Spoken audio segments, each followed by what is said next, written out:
Okay, YouTubistas, we're giving this a shot. It's nighttime. Got my spooky ball, right? That's just something I do sometimes. I call this my night theme.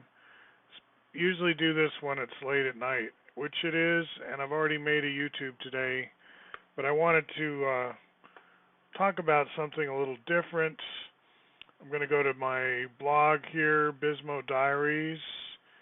What I did earlier today was this movie directors needed video that I added to my Asylum City blog post of Wednesday, June 12th.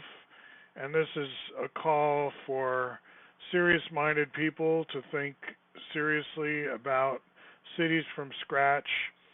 And I didn't really make up this idea. It's really Disney's idea, Walt Disney, experimental prototype community of tomorrow. What he envisioned uh, Orlando would be more than just a theme park, right? He was trying to establish a community where people would go to test out new lifestyles. And that in itself was a prototype. Like Epcot was a prototype of itself. Like, okay, so it sort of turned into a theme park, but we got the ball rolling. The idea is out there. So that's what I did earlier. Also today, though, June 12th, I let's see, is it still the 12th? No, we've gone on. It's almost 1 in the morning on the 13th, Thursday. But I wanted to talk because I've talked about her before a little bit, and I've got some Facebook stuff. I wanted to talk a little bit about Tulsi Gabbard, and this is a cut and paste blog post coming straight over from something I wrote on Facebook, which I don't think too many people read because Facebook is not really for long-winded stuff, although some people do post lengthy stuff.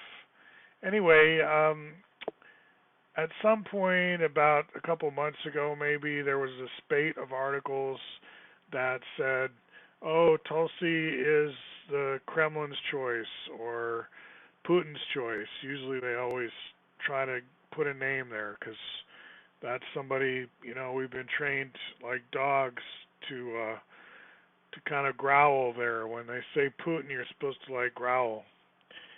But in any case, it seemed to me that the reaction on the left, so-called, from like Matt Taibbi and people like that was, oh, look at this horrible red baiting, look at this McCarthyism, look at this, look at that.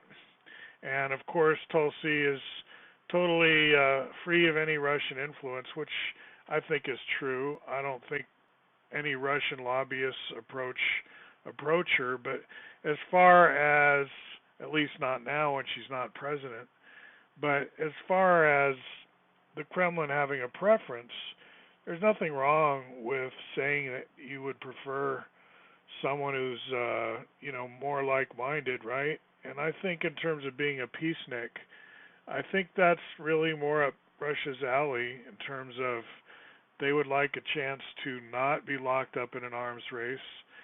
The policy of the U.S. is always to, they're showing too much defiance now with Yeltsin and all that, like looting of Russia period.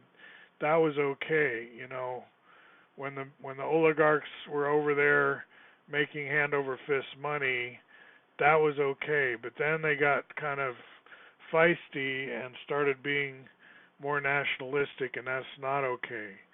And so we're back to like, okay, we got to go back to the strangle Russia thing, because somehow they don't realize they lost the Cold War. They're not acting like it. So there's that whole attitude going on right now.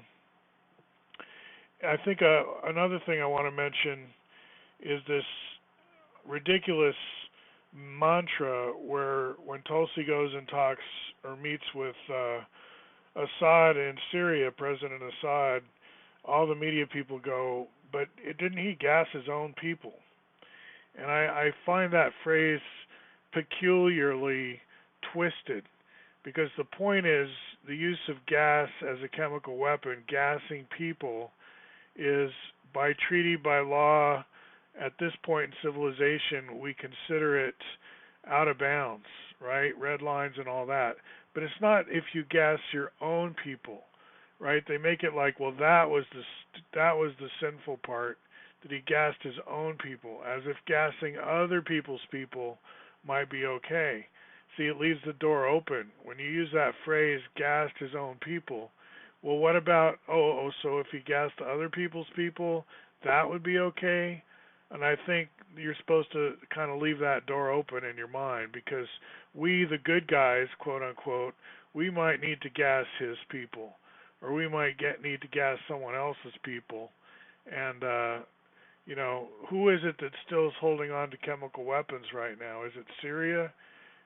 At least they said they wanted to give all theirs up. Even if you just say it on paper and then let people come in and inspect, that's something. I'm not sure the U.S. has gotten that far at this point. Anyway, I don't think there's anything that horrible about having the Kremlin think you're okay. And so if they like Tulsi, that's good. They got taste. And I think there is evidence, if you watch RT America, which I do, I think, they're like pro Tulsi. Like Jimmy Dore, he'll come on and pinch hit for Jesse Ventura when Jesse's in Mexico riding his chopper or whatever. And he likes Tulsi. And a lot of people on RT America, I think, are impressed by her. So if we're supposed to believe that RT America also reflects the views of RT Moscow, okay then, they're not being that secret about it. And therefore, I don't react with that attitude of, oh no, McCarthy, whatever. No, let's just be upfront about it. I think the Russians have good taste. I think they have an interest in really, I would say, the best candidate. Now, I don't think she has a chance, because I don't think the best candidate has a chance, usually. In U.S. politics, you don't get the best. That's not the goal. You get someone compliant and obedient, right? You get someone who knows how to toe the line.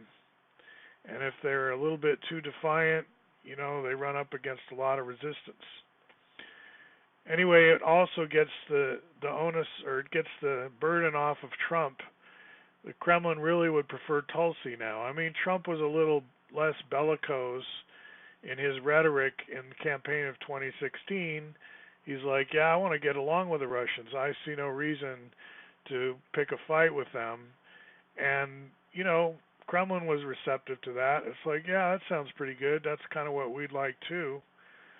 But now we've got Tulsi, right? And Trump has proved that he's willing to kind of toe the line, I think, right? He's willing to keep the Cold War going, maybe notch it up a little bit here and there.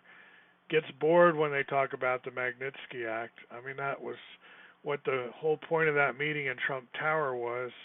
And the journalistic accounts are like, ho-hum, we don't want to talk about that either. We just want to know if they were trying to get dirt on Hillary. That's what we want to know.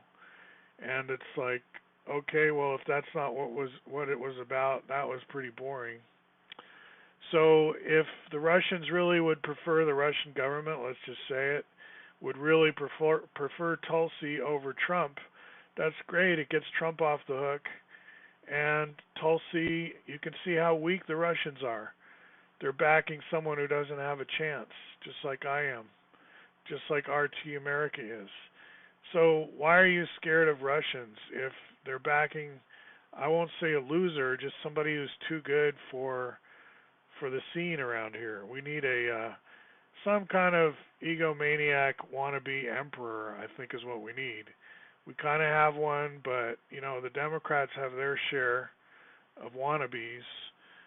They need to pick someone good and mediocre, someone suitable. I think they're probably going to do a good job of that. Anyway, that's my thought. Go Tulsi. Glad the Russians like you. At least somebody does. Hang in there. Talk to you later.